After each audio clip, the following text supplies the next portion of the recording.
Saudara-saudara yang terkasih, selamat berjumpa. Hari ini hari Jumat, minggu biasa yang kelima. Renungan inspirasi Sabda Keluarga diambil dari Injil Markus bab 7 ayat 31 sampai dengan 37. Yesus menyembuhkan seorang tuli. Kemudian Yesus meninggalkan pula daerah Tirus dan dengan melalui Sidon pergi ke Danau Galilea di tengah-tengah daerah Dekapolis. Di situ orang membawa kepadanya seorang yang tuli dan yang gagap dan memohon kepadanya supaya ia meletakkan tangannya atas orang itu. Dan sesudah Yesus memisahkan dia dari orang banyak sehingga mereka sendirian, ia memasukkan jarinya ke telinga orang itu, lalu ia meludah dan meraba lidah orang itu. Kemudian sambil menengadah ke langit, Yesus menarik nafas dan berkata kepadanya, "Ephata," artinya terbukalah. Maka terbukalah telinga orang itu, dan seketika itu terlepas pulalah pengikat lidahnya. Lalu ia berkata-kata dengan baik. Yesus berpesan kepada orang-orang yang ada di situ supaya jangan menceritakannya kepada siapapun juga.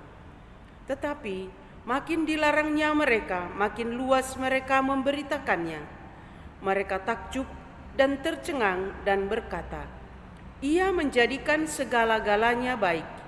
Yang tuli dijadikannya mendengar, yang bisu dijadikannya berkata-kata." Demikianlah Injil Tuhan. Terpujilah Kristus.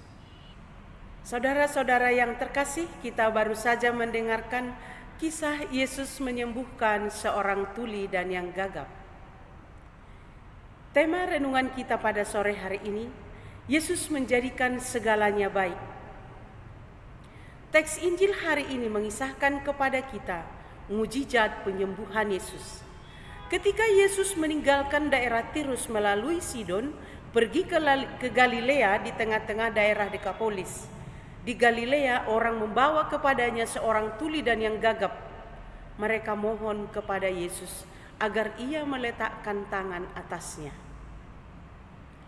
Yesus menjadikan segalanya baik, secara khusus penyembuhan bagi orang yang tuli dan yang gagap itu.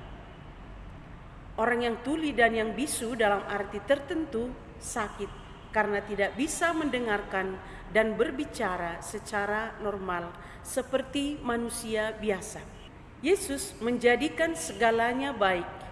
Itulah yang dialami oleh orang tuli, penyembuhan dari Yesus.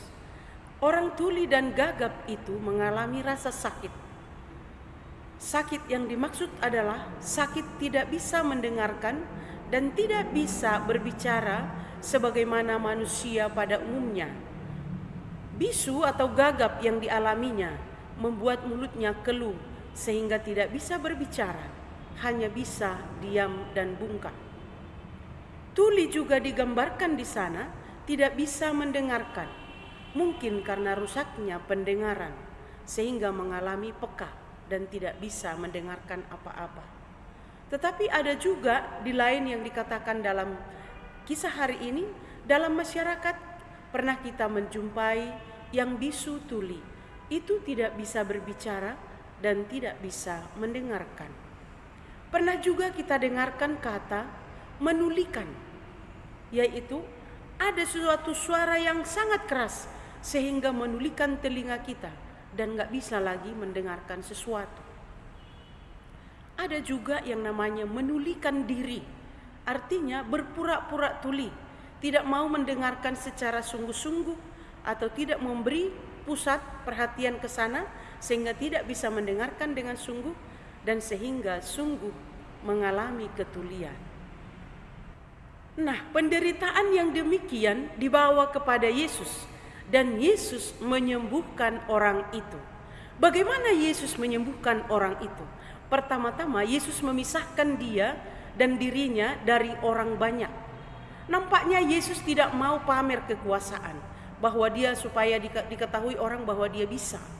Yesus memisahkan dia dari orang banyak dan mendekatinya supaya bisa berelasi dengan baik, Nampak di sini bahwa pribadi Yesus memang sungguh seorang Bapa yang bisa menyembuhkan. Yesus memasukkan jarinya ke telinga orang itu. Kemudian ia meludah dan meraba lidah orang itu. Seolah-olah Yesus mengeluarkan sesuatu yang menutup pendengaran dan yang menghalangi mulutnya untuk bisa berbicara. Yesus menengadah ke langit dan berkata, "Efata," dan terbukalah telinga dan mulut orang itu. Yesus menyembuhkan orang itu, orang tuli dan gagap itu. Sungguh karena kuasanya, sungguh karena belas kasihannya, dan sungguh karena kepeduliannya terhadap orang yang lemah dan yang menderita. Yang tuli dibuatnya mendengar dan yang gagap menjadi berkata-kata dengan baik. Ia meletakkan tangan di atasnya, artinya memberikan kuasa, memberikan kekuatan, dan memberikan penyembuhan. Meletakkan tangan ini mengikuti tradisi pemberkatan Nabi di zaman dulu. Mereka berharap agar Yesus berbelas kasihan kepadanya. Maka yang mereka mohon adalah supaya ia meletakkan tangan atasnya. Artinya supaya Yesus memberikan belas kasihannya. Dan memang Yesus sungguh punya belas kasihan dan orang itu menjadi sembuh. Bisa mendengarkan dan bisa berkata-kata dengan baik. Saudara-saudara yang terkasih, melalui proses penyembuhan yang dilakukan Yesus, Yesus nampak sekali bahwa ia mengangkat martabat orang lemah. Dan menyembuhkan artinya dia memberikan kemampuan kepada yang tidak memiliki kemampuan. Menjadi memiliki kemampuan dan kekuatan. Sehingga orang itu memiliki kemampuan pendengaran manusia yang seperti manusia lain dan sanggup mendengarkan. Yang dimaksud Yesus di sini adalah memberikan sesuatu kepada kita agar kita pun diangkatnya, kita pun disembuhkannya agar kita bisa mendengarkan sabda Tuhan. Sebab berbahagialah mereka yang mendengar sabda Allah dan melaksanakannya. Makna mendengarkan sabda Tuhan bukan sekedar menangkap dengan telinga, tetapi lebih-lebih dengan mendengarkan dengan hati. Sungguh meresapkannya ke dalam hati dan sungguh mengaktualkannya dalam hidup sehari-hari. Dengan menyembuhkan lidah orang gagap itu, Yesus mau menyatakan secara simbol supaya manusia hendaknya juga bisa mewartakan sabda Tuhan yang telah didengarkannya melalui telinga. Orang tidak boleh diam terhadap apa yang telah dia lihat dan dia dengar, seperti yang dikisahkan dalam kisah tadi. Setelah mereka takjub dan tercengang, mereka menceritakannya kepada orang banyak. Semakin dilarang, semakin mereka mewartakan, karena mereka mewartakan kasih, kebaikan, kebenaran, cinta yang diberikan oleh Yesus. Dia harus bisa mewartakan kebaikan dan karya besar Tuhan dalam hidupnya kepada orang lain. Begitulah gambaran orang yang mendengarkan sabda Tuhan. Mewartakan kembali kepada orang lain atas apa yang telah didengarnya. Bapak, Ibu, dan saudara-saudari yang terkasih, apa pesan teks ini bagi hidup harian kita? Sungguh kalau kita renungkan dan kalau kita refleksikan teks penyembuhan ini, kita sungguh sadar bahwa kita memang membutuhkan Yesus agar Dia menyembuhkan kita semua. Yesus adalah penyembuh satu-satunya bagi kita. Karena dalam hubungan dengan Yesus, kita sering ada sakit-sakit tertentu. Kita juga sering tuli dan gagap, bahkan membisu. Terkadang kita tuli terhadap kehadiran Tuhan yang hadir melalui orang-orang yang berada di sekitar kita. Ada banyak orang yang memerlukan bantuan dari kita, tetapi kadang kita menutup telinga untuk tidak mendengarkan seruan mereka dan berpura-pura tuli atau menulikan diri sehingga kita memiliki alasan untuk tidak mendengarnya. Saya pernah mengalami ini dalam angkot. Ketika seorang meminta uang 15.000 kepada saya dan saya hanya memiliki 5.000. Saya malu, maka saya buang muka, pura-pura tidak mendengar dan pura-pura enggak melihat. bukan sebuah contoh. Kadang juga kita gagap dalam mewartakan kasih Allah atau berbuat kasih, berbagi kasih kepada sesama. Mungkin karena kita takut, mungkin karena malu, mungkin karena minder atau alasan lain. Karenanya kita masih jarang membantu orang lain. Tapi walau demikian, ada banyak orang yang sudah mencoba untuk itu. Namun di hadapan Yesus kita harus tetap berjuang untuk lebih dan lebih dan lebih. Dan kita agar kita mampu untuk semakin mengalami dan melihat Tuhan dalam diri sesama. Kerap kali karena kita tuli dan gagap, membuat relasi kita juga tidak baik dengan sesama. Karena kita tidak peduli dengan dunia sekitar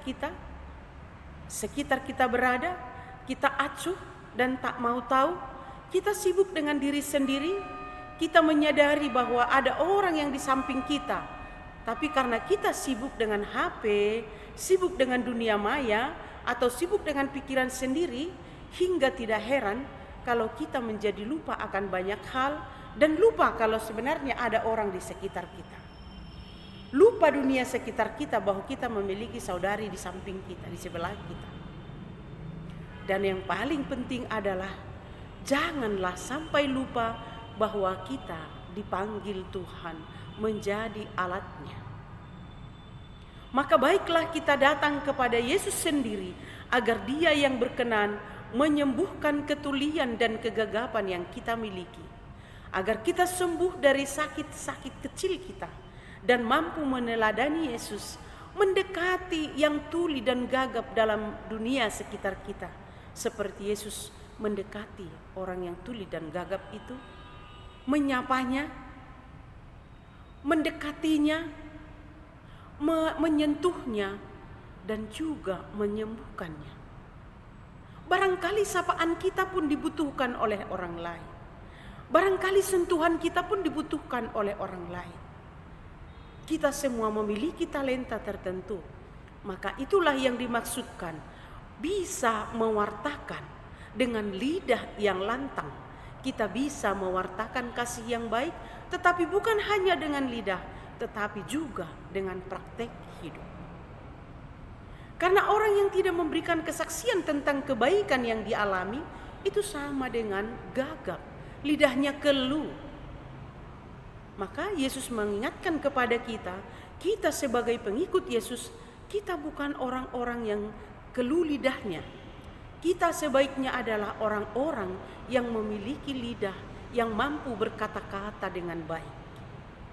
Dan Yesus menjadikan segala-segalanya itu baik adanya. Tantangan kita di zaman ini adalah mempertajam pendengaran. Mungkin pendengaran dari telinga kita, tetapi juga pendengaran dari hati kita.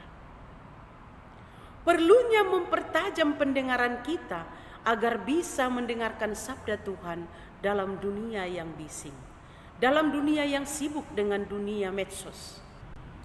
Hendaknya kita mendengar sabda Tuhan dengan telinga dan hati kita. Hendaknya kita selalu siap mewartakan karya dan kebaikan Tuhan yang kita lihat, yang kita dengar, dan yang kita alami dalam hidup kita sehari-hari. Ada banyak rahmat, ada banyak cinta, ada banyak berkat dari Tuhan yang kita alami. Dan itu semua adalah kebaikan Tuhan. Lalu mengapa kita sulit untuk membagikannya, mewartakannya?